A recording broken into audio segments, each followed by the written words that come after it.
आज मकर संक्रांति थी, इसीलिए राधिका को अपने मायके की बहुत याद आ रही थी। राधिका अपने हॉल में चुपचाप बैठी थी। वह बहुत ही ज्यादा उदास लग रही थी, क्योंकि हर बार मकर संक्रांति में उसके मम्मी पापा उसे घर बुलाया करते थे।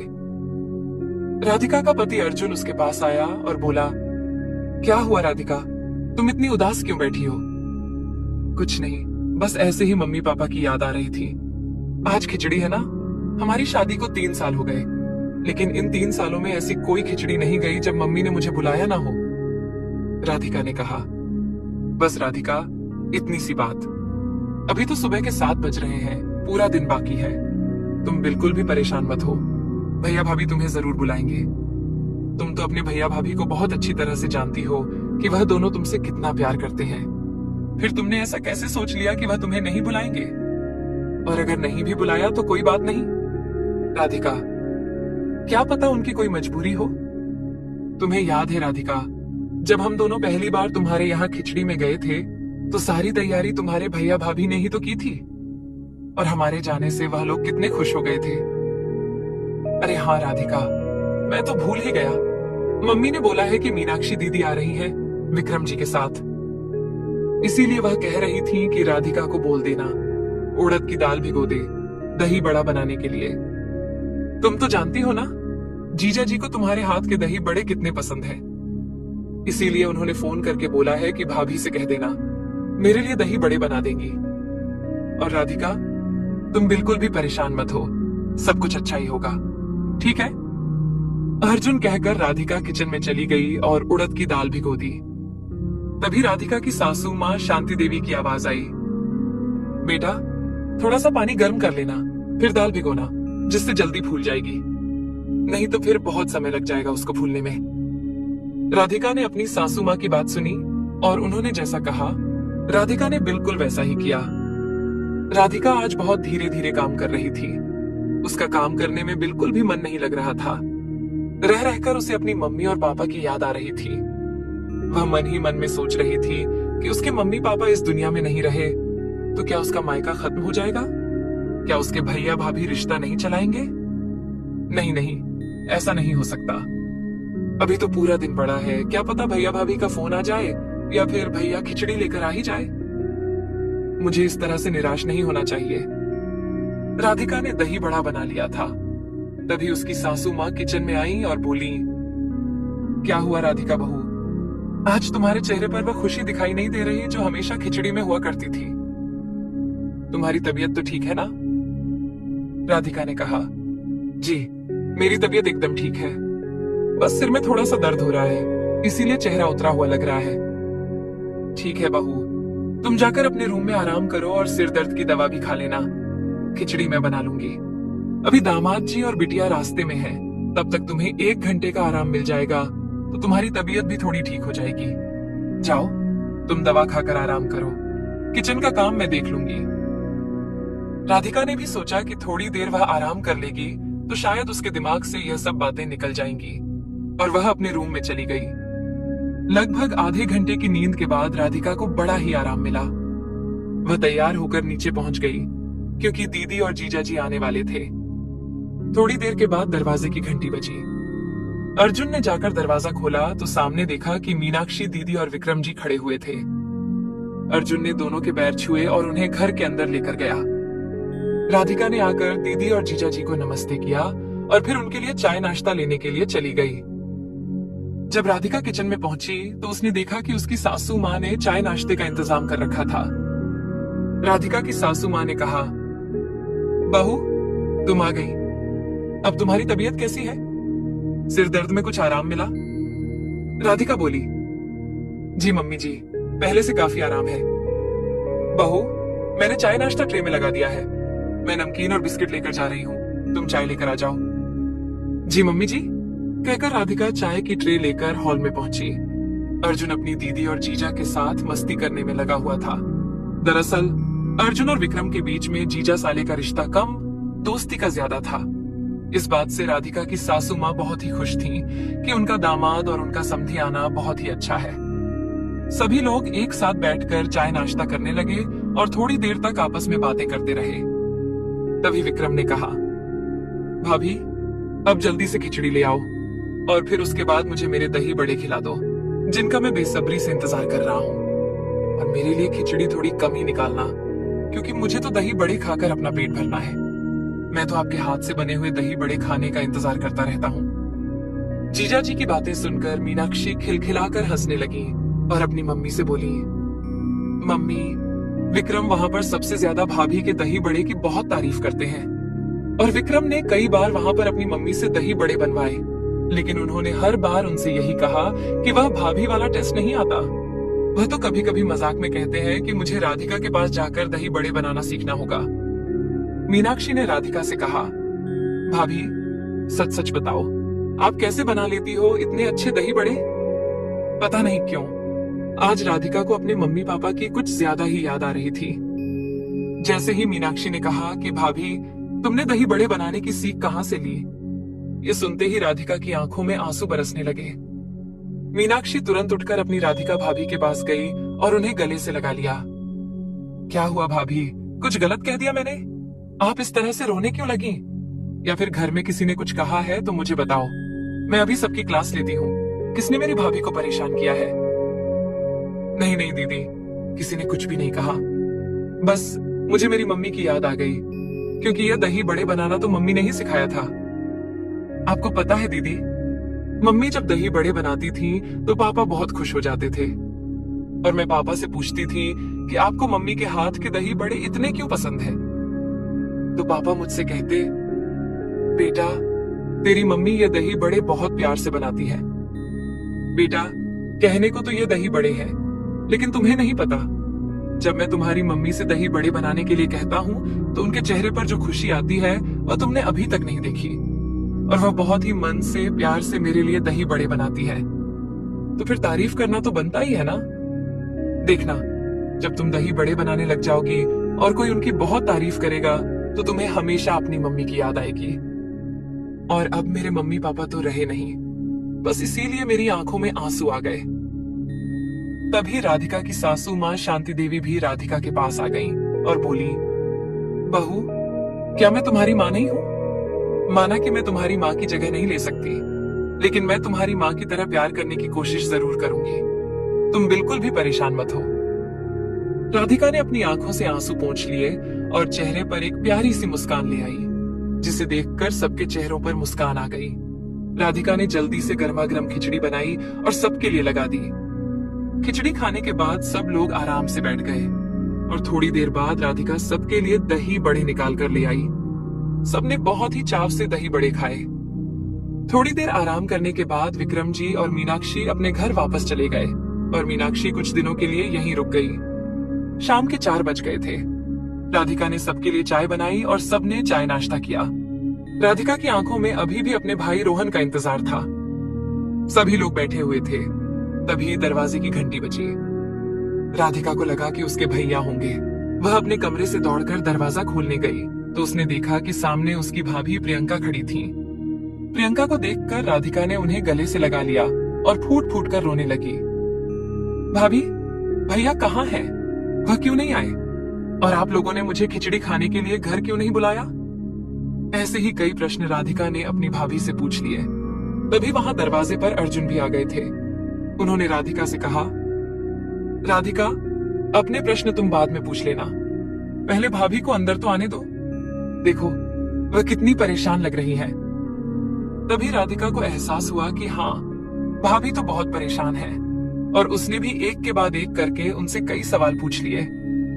उसने तुरंत अपनी भाभी से सॉरी बोला और उन्हें घर के अंदर ले आई और सोफे पर बिठाया। भाभी आप बैठो, मैं बस 2 मिनट में आपके लिए पानी लेकर आती हूँ। अर्जुन ने अपनी मम्मी और मीनाक्षी दीदी को बुला लिया था। वह लोग भी आकर वहां पर बैठ गए। तब तक राधिका भी पानी लेकर आ गई थी। उसने अपनी भाभी को पानी दिया। प्रियंका ने थोड़ा सा पानी पी लिया। फिर उसके बाद राधिका ने पूछा, भाभी क्या हुआ? सब ठीक तो है ना? हाँ राधिका, सब ठीक है, तुम बिल्कुल भी परेशान मत हो। अच्छा भाभी, अगर सब कुछ ठीक है तो फिर आपने मुझे क्यों नहीं बुलाया खिचड़ी पर? मम्मी पापा नहीं रहे तो क्या आप लोगों ने मुझसे रिश्ता तोड़ लिया? मैं कल से आप लोगों के फोन का और आने का इंतजार कर रही थी और आज भी भैया नहीं आए। मैं उनसे बहुत नाराज हूँ। आपको याद है भाभी, पहली बार खिचड़ी में आपने क्या कहा था कि राधिका, जब तक तुम्हारे भैया भाभी जिंदा हैं तब तक तुम खिचड़ी पर हमेशा आते रहना। और मम्मी पापा के जाते ही वह रिश्ता ही खत्म कर दिया आप लोगों ने। एक बार भी फोन करके आने के लिए नहीं कहा। मैं आपसे और भैया से बहुत ही ज्यादा नाराज हूँ। मुझे आप दोनों से कोई बात नहीं करनी, और भैया को भी बता देना। इस बार अर्जुन को राधिका पर बहुत गुस्सा आ गया था। राधिका, ये क्या तरीका है भाभी से बात करने का? तुम भाभी को बस सुनाए जा रही हो, उन्हें अपनी सफाई देने का मौका तो तुम दे ही नहीं रही हो। अब तुम थोड़ी देर के लिए चुप रहोगी, तभी तो भाभी अपनी बात कहेंगी। कभी कभी होता है ना, जब हम किसी का बहुत ही बेसब्री से इंतजार कर रहे होते हैं और वह नहीं आता, तो हमें बहुत ही झुंझलाहट सी होने लगती है। और वही राधिका के साथ हुआ था, क्योंकि वह अपने भैया भाभी का इंतजार कर रही थी, लेकिन वह लोग नहीं आए थे। और जब भाभी सामने आई तो वह अपना सारा गुस्सा उन पर निकालने लगी। अर्जुन ने भाभी से तुरंत माफी मांगी। भाभी, राधिका को माफ कर दीजिए, क्योंकि अभी तक कोई खिचड़ी ऐसी नहीं गई जब वह वहां पर न गई हो, इसीलिए वह कल से बहुत परेशान थी। कोई बात नहीं अर्जुन जी, आपको माफी मांगने की जरूरत नहीं है। मैं राधिका को बहुत अच्छी तरह से जानती हूँ, प्रियंका ने कहा। प्रियंका ने राधिका से कहा, राधिका, तुमने ऐसे कैसे मान लिया कि मम्मी पापा के चले जाने के बाद तुम्हारे भैया भाभी तुमसे रिश्ता तोड़ देंगे? हमारा रिश्ता क्या इतना कमजोर है? राधिका ने फिर रोते हुए कहा, तो फिर भाभी, आपने फोन क्यों नहीं किया? मुझे क्यों नहीं बुलाया खिचड़ी पर? राधिका की सासू माँ शांति देवी ने कहा, राधिका, पहले तुम थोड़ा शांत हो जाओ। तुम एक ही प्रश्न अपनी भाभी से बार बार क्यों पूछ रही हो? और ये क्या हो गया है तुम्हें? आज इतनी परेशान क्यों लग रही हो तुम? तभी मीनाक्षी की आवाज आई, मम्मी, भाभी परेशान इस वजह से नहीं है कि उन्हें खिचड़ी पर उनकी भाभी ने बुलाया नहीं, बल्कि परेशान वह इस वजह से हैं कि उनके मम्मी पापा अब इस दुनिया में नहीं रहे, तो उनका मायका खत्म हो गया। उनके भैया भाभी अब उनसे रिश्ता नहीं चलाएंगे, इस वजह से वह डर गई है। राधिका की सासू माँ ने कहा, शायद बिटिया, तुम सही कह रही हो। ये राधिका का डर ही है जो वह इस तरह से परेशान दिखाई दे रही है और बार बार एक ही सवाल पूछ रही है। अब थोड़ी थोड़ी बातें राधिका की सासू माँ को भी समझ में आ गई थी। राधिका की भाभी प्रियंका ने कहा, हमारा रिश्ता कभी खत्म नहीं होगा राधिका, तुम बिल्कुल भी परेशान मत हो। तुम जानती हो ना, तुम्हारे भैया की जान बसती है तुम में। राधिका, मैं जो तुम्हें बताने जा रही हूँ वो बहुत ध्यान से सुनना और बिल्कुल भी परेशान मत होना, क्योंकि अभी सब कुछ ठीक है। राधिका, कल तुम्हारे भैया तुम्हारे लिए खिचड़ी लेकर आ रहे थे, तभी रास्ते में उनका एक्सीडेंट हो गया। एक्सीडेंट का नाम सुनते ही राधिका बहुत ज्यादा घबरा गई। भाभी, भैया का एक्सीडेंट हो गया और आपने मुझे बताया भी नहीं? तभी उसकी भाभी बोली, राधिका, पहले मेरी पूरी बात तो सुन लो। जब तुम्हारे भैया का एक्सीडेंट हो गया तो किसी का मुझे फोन आया और फिर उसने बताया कि उनका एक्सीडेंट हुआ है। तो फिर मैं तुरंत ही अस्पताल पहुंची, जहां पर तुम्हारे भैया भर्ती थे। एक ट्रक वाले ने तुम्हारे भैया की बाइक को टक्कर मार दी। वह तो भगवान का शुक्र है कि उन्हें बहुत ज्यादा चोट नहीं आई, बस हाथ और पैर में थोड़ी चोट आई है, जिसकी वजह से उन्हें चलने फिरने में दिक्कत हो रही है। चोट बहुत ज्यादा नहीं थी, इसीलिए शाम तक अस्पताल से उन्हें डिस्चार्ज कर दिया गया और मैं तुम्हारे भैया को लेकर घर आ गई। घर पहुंचने के बाद मैंने तुम्हारे भैया को खाना खिलाकर दवा दे दी, क्योंकि उन्हें दर्द बहुत ज्यादा हो रहा था और पेन किलर खाने की वजह से उन्हें नींद बहुत जल्दी आ गई थी और वह गहरी नींद में सो गए। इसीलिए मुझे पता ही नहीं चल पाया कि वह तुम्हारे घर तक पहुंच भी नहीं पाए थे। वह तो जब सुबह हुई और तुम्हारे भैया जाग गए तो उन्होंने बताया कि वह तुम्हारे घर खिचड़ी लेकर नहीं पहुंच पाए। उन्होंने मुझसे कहा कि मैं तुमसे मिलने आ जाऊं, लेकिन जब लोगों को पता चला कि तुम्हारे भैया का एक्सीडेंट हुआ है तो सब लोग मिलने के लिए आने लगे, जिसकी वजह से दोपहर हो गई और मैं कुछ नहीं कर पाई। तो फिर तुम्हारे भैया ने कहा कि अभी राधिका को कुछ भी नहीं बताना, त्योहार का दिन है, वह परेशान हो जाएगी। शाम को जब तुम घर जाना तब उसे सब कुछ बता देना। शाम को मैं जैसे ही घर से निकल रही थी तभी एक पड़ोस वाली आंटी आ गई। तो रोहन ने उनके सामने ही कहा, अभी आंटी मेरे पास बैठी है, तुम राधिका के घर हो आओ। अगर आज तुम राधिका के घर नहीं गई तो उसको बहुत बुरा लगेगा। कहीं ऐसा ना हो कि राधिका को लगे कि मम्मी पापा के चले जाने के बाद भैया भाभी उसे भूल गए। अपनी भाभी की बातें सुनकर राधिका की आंखों में आंसू आ गए। वह खुद को संभाल नहीं पा रही थी और मन ही मन में खुद को कोस रही थी कि उसने भैया भाभी के बारे में कितना कुछ उल्टा सीधा सोच लिया था।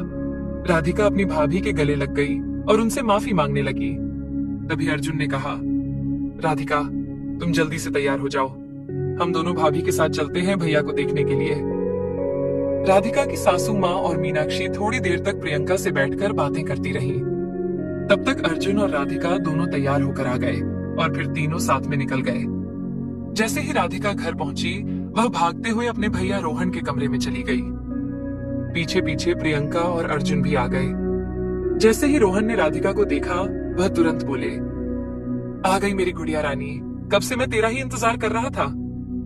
दरअसल राधिका के भैया रोहन राधिका को गुड़िया रानी कहकर बुलाते हैं, क्योंकि जब राधिका पैदा हुई थी तो वह बहुत ही गोलू मोलू, एकदम गुड़िया जैसी लगती थी। इसीलिए वह बचपन से ही राधिका को गुड़िया कहकर बुलाते हैं। राधिका अपने भैया के गले लग गई और फूट फूट कर रोने लगी और बोली, भैया आप गाड़ी संभाल कर नहीं चला सकते क्या? अगर आपको कुछ हो गया होता तो मैं क्या करती? मम्मी पापा तो पहले ही छोड़कर चले गए।